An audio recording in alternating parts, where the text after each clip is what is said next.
আমার পরবর্তী সিনেমার নাম তাণ্ডব, যেটা সিনেমা হলে আসছে কোরবানিতে। জানতে পারবেন, এতটুকু বলতে পারি তুফানের থেকেও বড় কিছু নিয়ে আসছে আপনাদের কাছে। 100 কোটি ছাড়িয়ে যেতে পারে বরবাদের আয়। তাণ্ডবের বাজেট কি তাহলে 50 কোটি?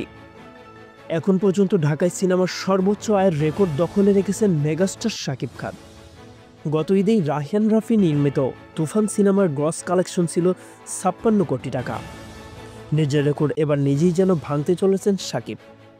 এবার ঈদে প্রেক্ষাগৃহে মুক্তিপ্রাপ্ত বরবাদ ইতিমধ্যেই 50 কোটির আয় ছাড়িয়েছে। শনিবার রাতে বরবাদের প্রযোজনা প্রতিষ্ঠান রিয়েল এনার্জি প্রোডাকশন জানিয়েছেন, ঈদে মুক্তিপ্রাপ্ত এই সিনেমার 20 দিনে গ্রস কালেকশন টিকিট বিক্রির আয় প্রায় 50 কোটি 82 লক্ষ টাকা।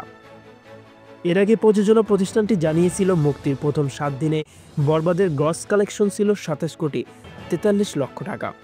এর পরবর্তী 13 দিনে আরও 23 কোটি টাকার ব্যবসা করেছে সিনেমাটি।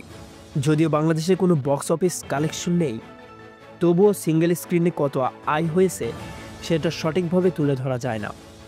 তবে মাল্টিপ্লেক্স থেকে কত আয় হয়েছে সেই পরিমাণটা জানা যায়। সব মিলিয়ে এখন পর্যন্ত বরবাদে আয় প্রায় 51 কোটি ছুঁয়ে ফেলেছে। স্বাভাবিকভাবেই প্রশ্ন আসে, বরবাদ কি তাহলে এবার তুফানকে ছাড়িয়ে 100 কোটির গণ্ডি ছুঁয়ে ফেলতে পারে?